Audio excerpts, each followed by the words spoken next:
supposed to be putting medicine in America to help motherfuckers feel better and help you live better. But these motherfuckers don't give a fuck about the medicine. They out making their motherfucking money. They give you one medication supposed to fix some shit, and the side effect fuck up your leg and shit. Then they give you another one to fix that, and it fuck up your arm, and now you on 2 medications looking like a flamingo in front of your motherfucking children and shit. These motherfuckers don't give a fuck. Just 1 month, they say this is the best medicine ever. It'll cure everything. And then 3 months later, you hear this quiet-ass commercial. Have you or one of your loved ones been killed from using our medicine? Dial 1-800-RBAD. That's 1-800-RBAD. These motherfuckers don't give a fuck. Weed is still illegal, and all of their shit is still fucked up. Their medication either don't work, or it worked too fucking good. And I wasn't familiar with working too good, and I had to find out the hard way. I got a son that's 7, his name Malik. This nigga run every goddamn day. That's what the fuck he do. You ain't gotta chase him, you ain't gotta train him, you ain't gotta put shorts on him. This nigga is ready every morning. Soon as his foot touched the goddamn ground, out the bed, shoo, that nigga's gone for the rest of the goddamn day. Shoo, shoo, shoo, shoo, shoo, shoo, shoo. You either see him like this or like that. That's your only 2 options. Shoo, shoo, shoo, shoo, shoo, shoo, shoo. And he be happy as shit. Now, the nurse at the school she say it's not healthy. I said, you don't understand, the nigga's happy. She said, no, you don't understand. Whether he's happy or not, it's not healthy. I said, now I don't know what the fuck you want me to do. I can't put the nigga in trouble for being happy. That's kind of... Nigga, stop being happy and get in there and be miserable. I can't fucking do it. So I said, what do you recommend? So she recommended Ritalin. Now, she told me the shit was gonna even him out. Now, either I don't know what the fuck even means, or Ritalin got crack cocaine in it. One of the two is a goddamn fact, because this shit is no bullshit. I wasn't ready, he wasn't ready. This shit caught both of us off guard. I gave the nigga the shit in the kitchen. He was on the way to his room. That nigga never even made it out the hallway. That shit caught that nigga in mid-stride. He was just...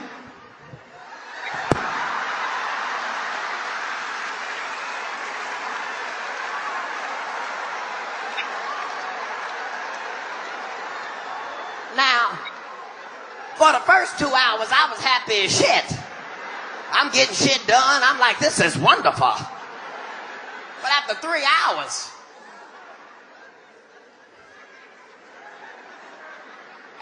hours, you got to come check on the nigga now. After 3 hours,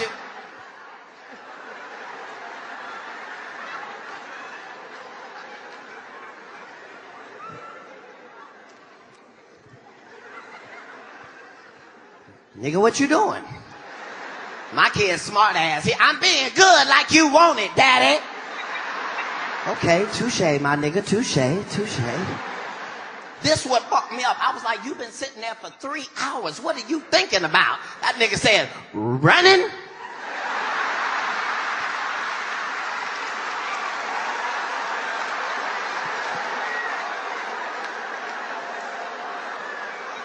Well, go on and run then, little nigga. Go on and run. For those of you who really believe marijuana's the killer weed, prepare to be shocked by the facts. While the use of alcohol alone kills 20,000 Americans every year, marijuana use alone has never, in history, resulted in a single death. But it will get you arrested. 700,000 nationwide every year. Ordinary, responsible Americans forced into the criminal justice nightmare for simply possessing a substance less harmful than alcohol, marijuana.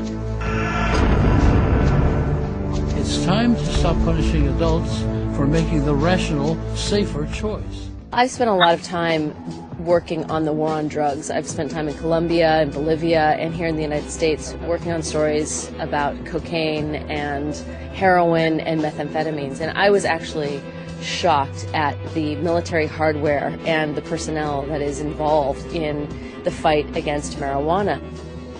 This issue is one about which people are extremely, extremely passionate on all sides. So those who are huge proponents of legalization are vehemently so. Well, because I think it's absurd that, that a plant that grows naturally should be vilified, and, like, people should be sent to prison for something that is just, helps thousands of people and really harms nobody. And those who are trying to enforce the law and trying to combat the international trafficking and the growing of illegal marijuana are also extremely passionate. I like the activist end of it. I really feel like this is something I can get my teeth around. Both sides are on opposite ends of the spectrum, but equally as passionate in their fight for and against marijuana. Now, I will give you permission to come in, okay, because I have to by order of Health Canada. I will give you permission to enter. I've experienced few issues as contradictory and confusing as this marijuana issue. This is quite a hot jungle. Yes, it is quite a hot jungle. Wow.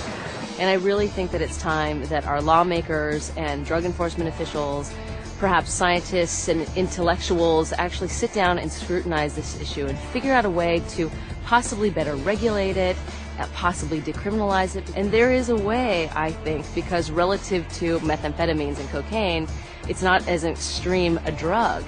Well, we always have a menu with an array of hashes on the front page. Shiva crystals and Ganesh wafers are two of our very popular hashes. Maybe there's a way to liken it to our laws vis-a-vis alcohol. Since they've allowed us to be able to have a marijuana card and purchase marijuana from a safe environment, it's really helped rather than trying to purchase marijuana out on the streets and where it's really hectic and it's dangerous.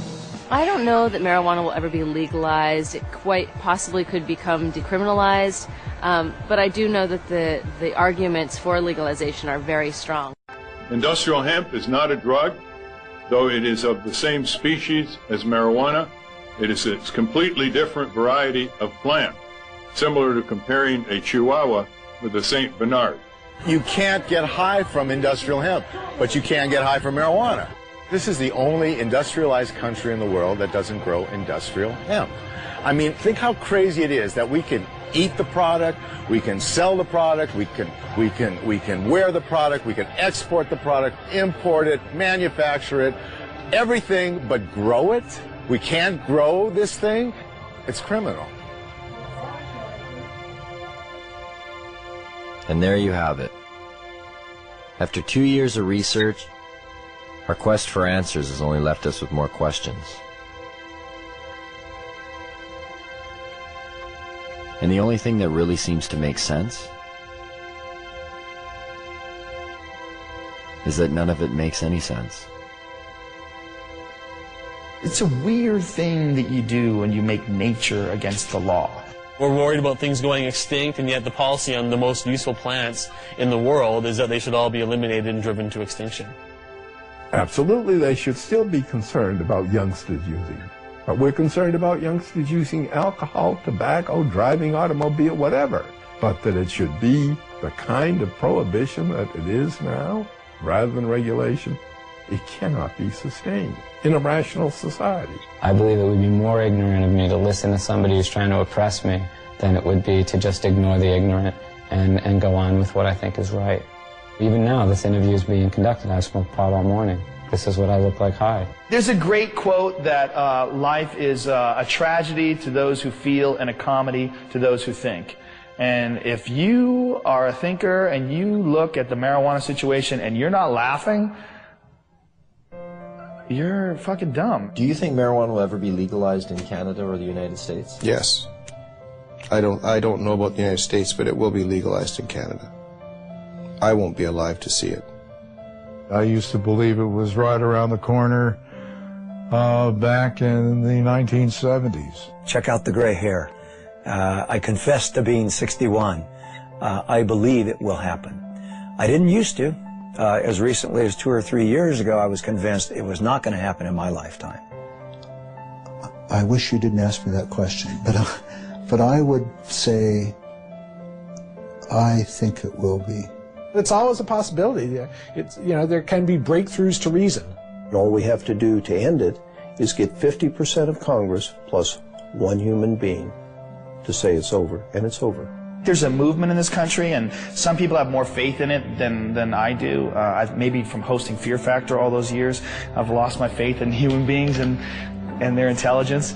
I think it's inevitable. I believe that the truth will set us free, and I think the truth is infectious, and I think that while cannabis per se is not addictive, learning about it quickly becomes. When I published Marijuana Reconsidered, I, in the last chapter, predicted that once people understood these things about marijuana, the prohibition would be gone. It would be gone in 10 years. Carl Sagan, who was a very good friend of mine, read the manuscript and he said, "Lester, you're so pessimistic. 10 years?"